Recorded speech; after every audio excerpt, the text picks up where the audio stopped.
Здорово, танкисты, всем привет, с вами Серега, с вами Индомит, и сегодня у нас очередной обзор танков нашей любимой игры Мир танков от Leste Games. И сегодня у нас на обзоре немецкий сверхтяжелый танк Е100, 10 левел, проходная прокачиваемая ветка. Как по мне, очень спорная на сегодняшний день машина. Почему? Вот как раз мы сегодня с вами все это и разберем.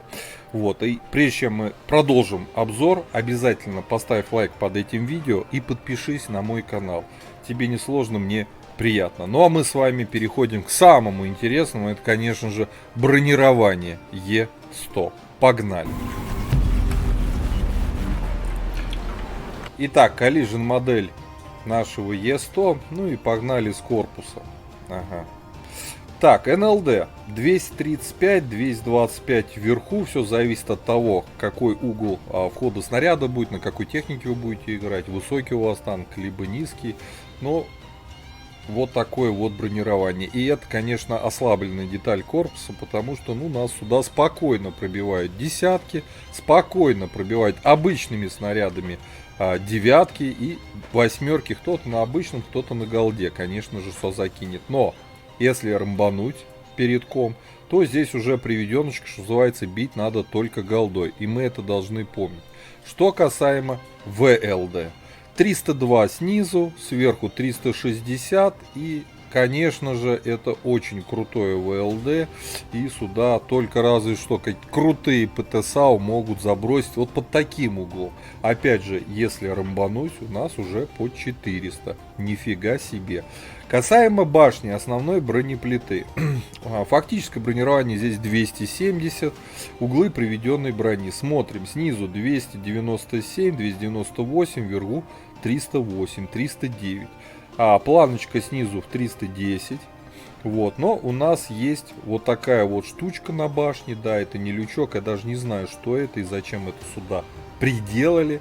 Но там у нас 204, даже вот под прямым углом. И, соответственно, конечно, все игроки это знают.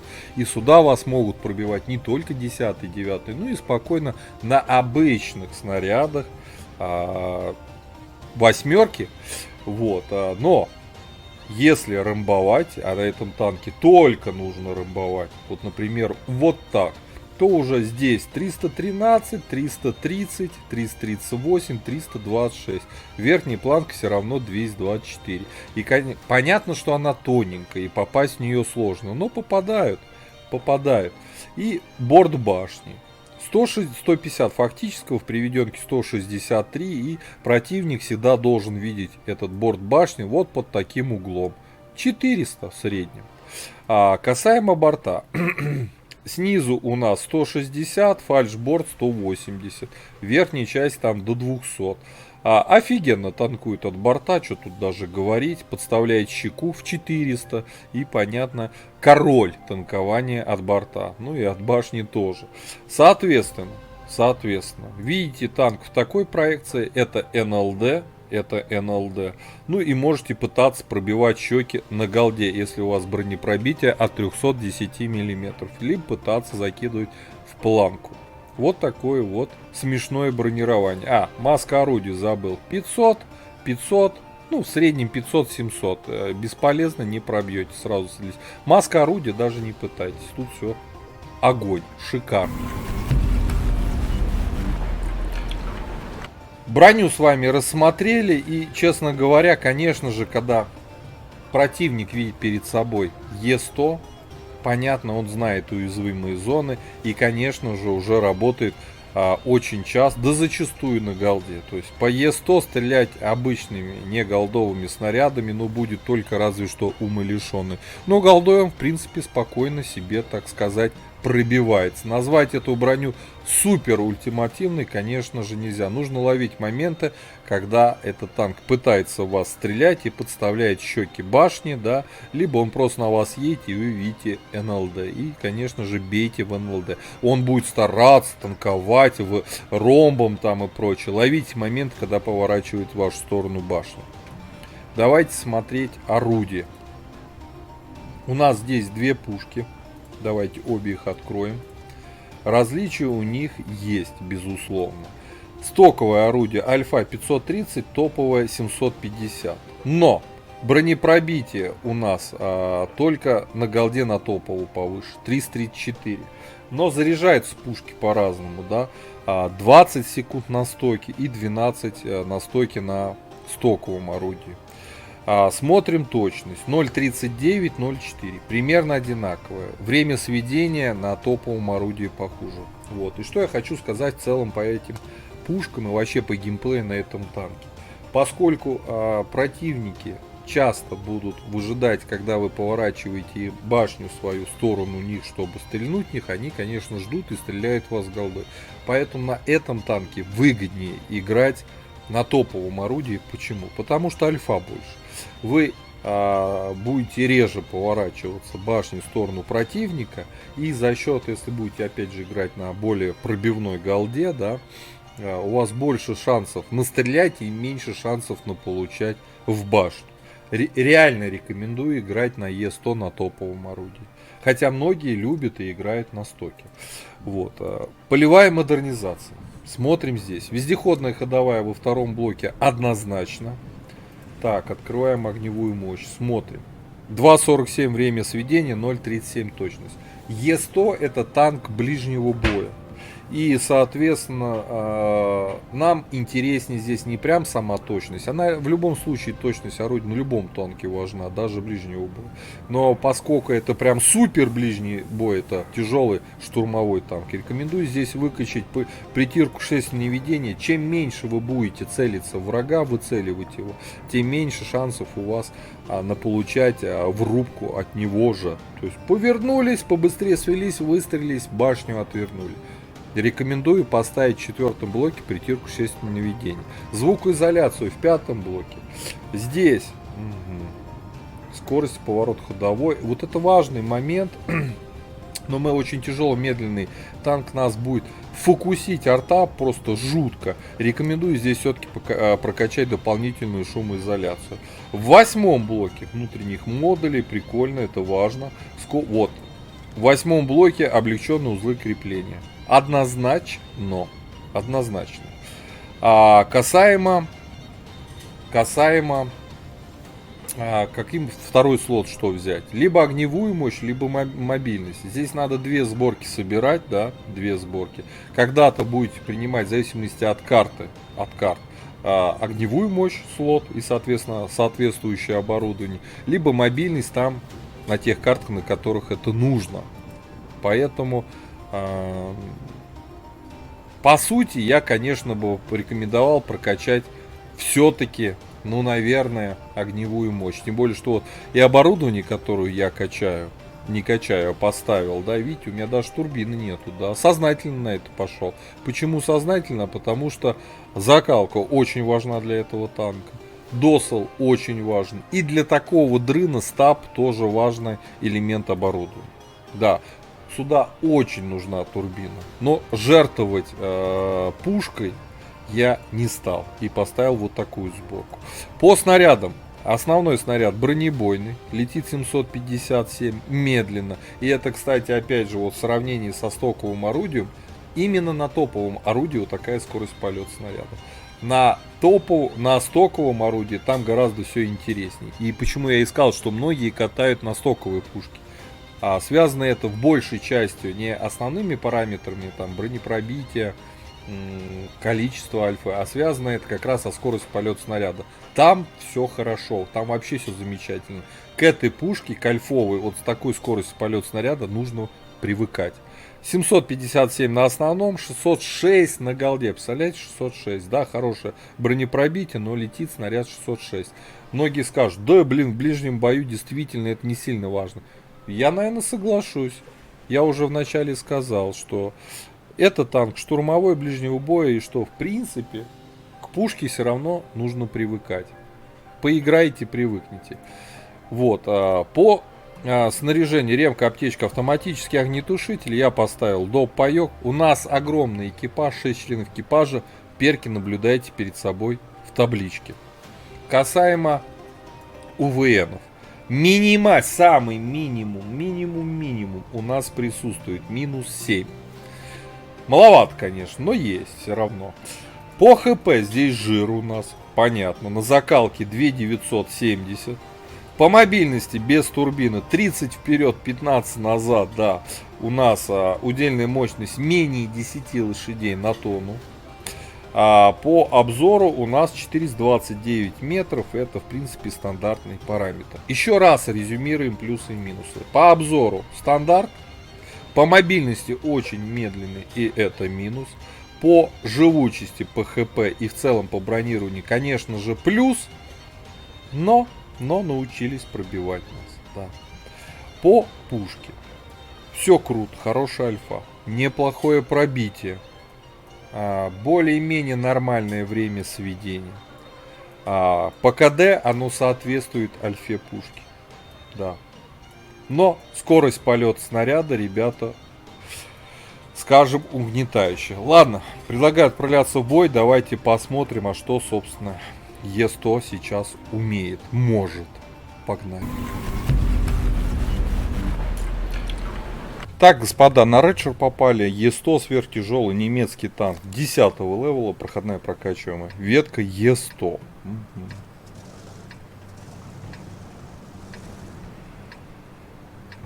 Попали к фулл десяткам. Ща поедем бить врагов. Красивый, мощный танк, да, но, к сожалению, да, есть броня, но, к сожалению, научились его пробивать голдой и, ну, такое. Теперь уже такое.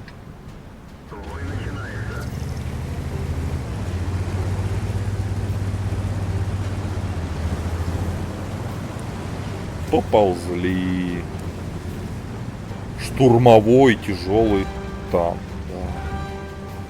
Штурмовой.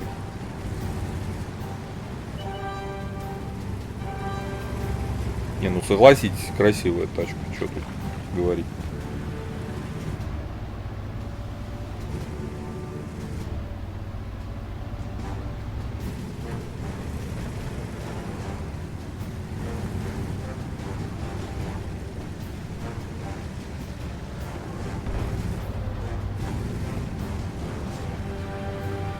Всё, едем штурмовать.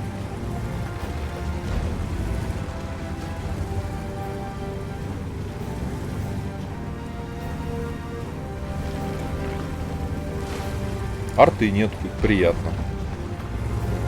Отсутствие арты. Это хорошо. Там уж деревья падают. И с уличка выкатился. 268. КТМО.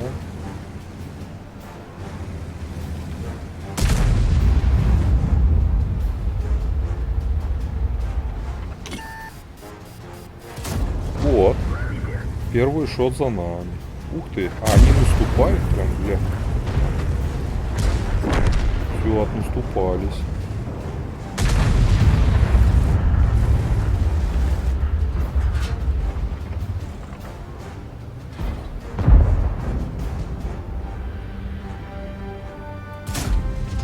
Выше полетел. Обидно.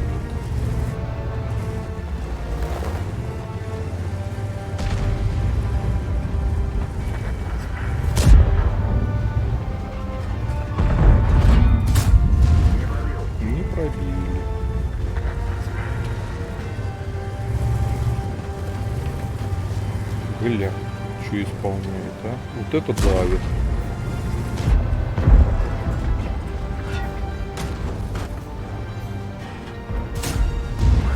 Не пробили.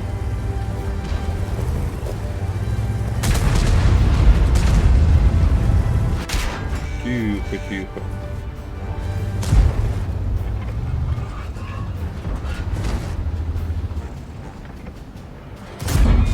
Вот, не попал в броню.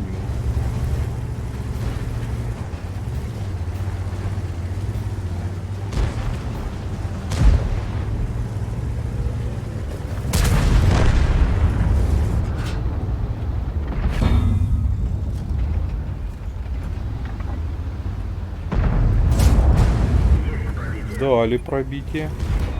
Тихо. Танкуем, не знаю ничего.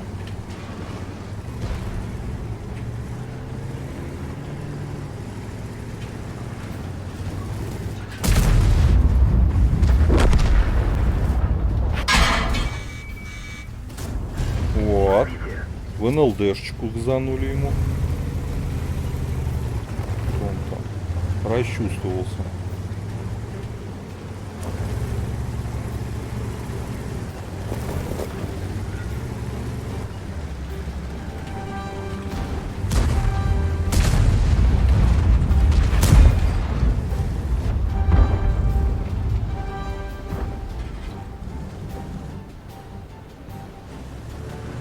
Так, ну давай, вылазь. Не стесняйся.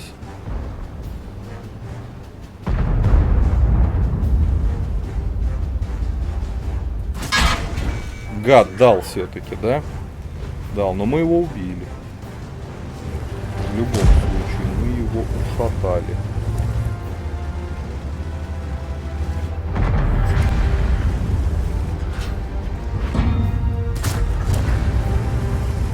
Утонули крана. Слушайте, ну выигрываем, давим. А как они резво-то вначале пошли, а? Все, вперед.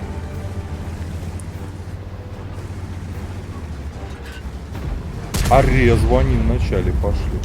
Я уж думал, все. Все, кран поиграл.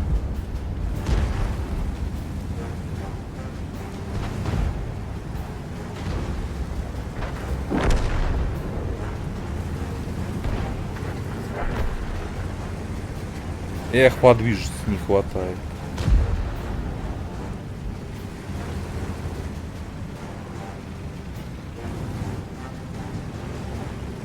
И 7 просто сейчас лопнет.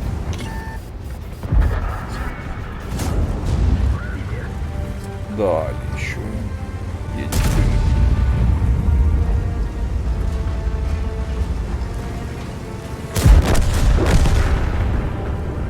Ну все, победа. 3500 и 504к суммы. Мало.